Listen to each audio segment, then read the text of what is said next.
Hi friend, this is अंकित। आपका स्वागत करता है अपने यूट्यूब चैनल मैथ्स लवर अंकित पर। तो हमने लास्ट लेक्चर में बात की थी इक्वेशन ऑफ सर्कल्स की। हमने 4 इक्वेशन ऑफ सर्कल के बारे में देखा था। हमने 4 इक्वेशंस देखी थी सर्कल की। तो आज हम उन्हीं इक्वेशंस पर प्रॉब्लम्स करने वाले हैं। तो आज के हम लेक्चर में कुछ क्वेश्चंस करेंगे, अच्छे अच्छे क्वेश्चंस होंगे। तो बिना किसी देरी के पहला क्वेश्चन शुरू करते हैं। तो पहला क्वेश्चन क्या कह रहा है कि find the equation of circle. क्या कह रहा है कि find the equation of circle which passes through the point of intersection of lines. One line is this and other line is this.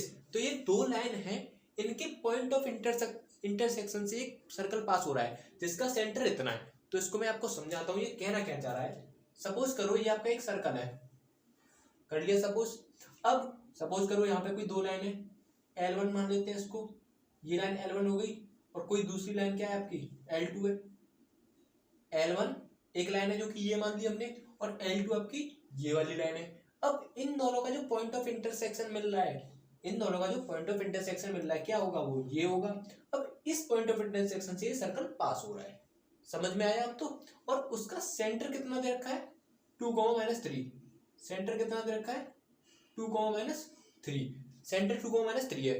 अब एक बात सोचो, यदि मैं इन दोनों लाइंस का पॉइंट ऑफ इंटरसेक्शन निकाल लूं तो मुझे ये पॉइंट मिल जाएगा। P मान लेते हैं, इसके मुझे कोऑर्डिनेट्स मिल जाएंगे।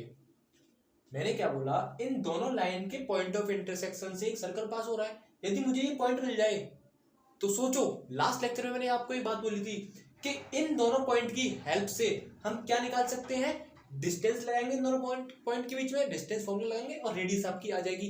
रेडियस पता चल जाएगी, सेंटर पता है, तो आप इक्वेशन ऑफ सर्कल में सेंटर रेडियस फॉर्मूला लगा सकते हो। तो रेडियस निकालने के लिए आपको एक पॉइंट चाहिए।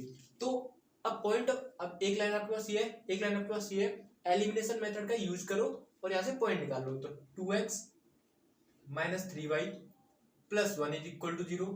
यदि मैं यहाँ पर +3 से मल्टीप्लाई कर देता हूँ तो 3 3 या 9x + 3y - 12 = 0 आएगा कि नहीं। नाउ +3y - 3y 0, 9 और 2 11x एंड 12 में से गया तो -11 = 0। तो यहाँ से x बराबर 1 आ गया। जब मैं x बराबर 1 इस इक्वेशन में रखूंगा तो देखो 1 रखा मैंने यहाँ पर x बराबर, तो 3 - 4 -1, तो y बराबर कितना आ गया आपका 1।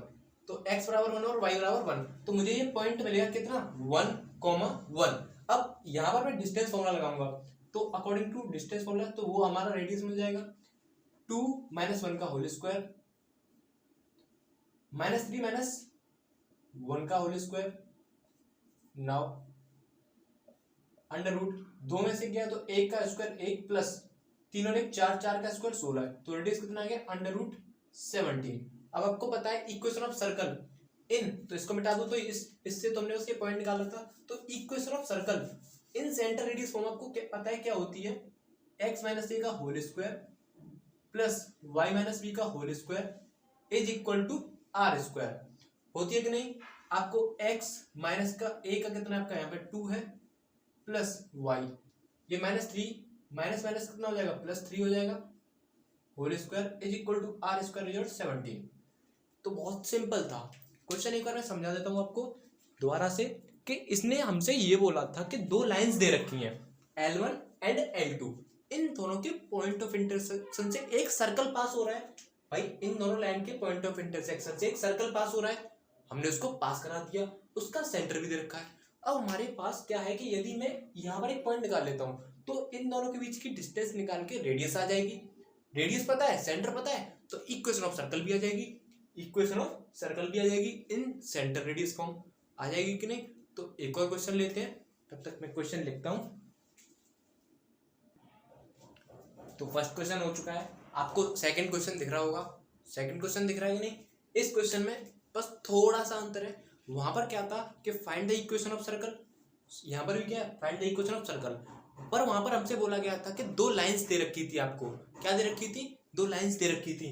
लेकिन यहाँ पर क्या दिया है, दो डायमीटर्स दिए हैं। वहां पर दो लाइंस की इक्वेशन थी, वो लाइंस कोई भी हो सकती थी, वो डायमीटर नहीं थी, पर वो लाइंस कुछ भी हो सकती थी। लेकिन यहाँ पर क्या है कि यहाँ पर ये जो डायमीटर्स दे रखे हैं, यहाँ पर पिछली बार क्या था लाइंस थी, अब क्या है तो डायमीटर्स दे रखे हैं। तो इन दोनों के पॉइंट ऑफ इंटरसेक्शन से, सपोज करो इसको मैंने D1 मान लिया, डायमीटर नंबर 1, और इसको मैंने डायमीटर नंबर 2 मान लिया, इसको मैंने डायमीटर नंबर 2 मान लिया। 2 मिनट रुकना। हाँ क्लियर है ना।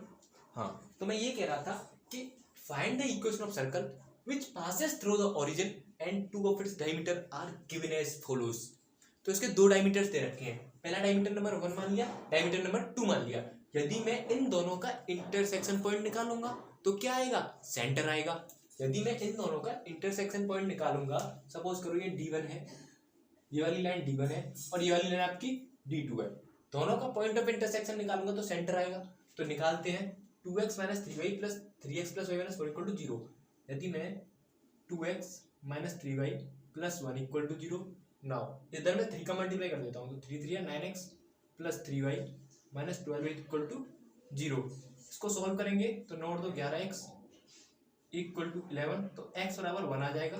x बराबर 1 मैंने इसमें रखा तो 2 प्लस 1 कितना हो गया 3, तो y बराबर कितना आएगा आपका 1 आएगा। तो सेम वही पॉइंट आए हैं, x बराबर 1 और y बराबर 1।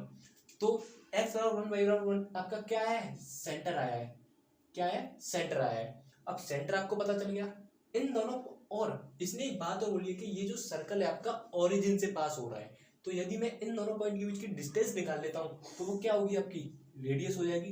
ये क्या होगी आपकी रेडियस हो जाएगी। तो रेडियस बराबर क्या हो जाएगा, अंडर रूट में 1 माइनस 0 का होल स्क्वायर प्लस 1 माइनस 0 का whole square, that is under root 2।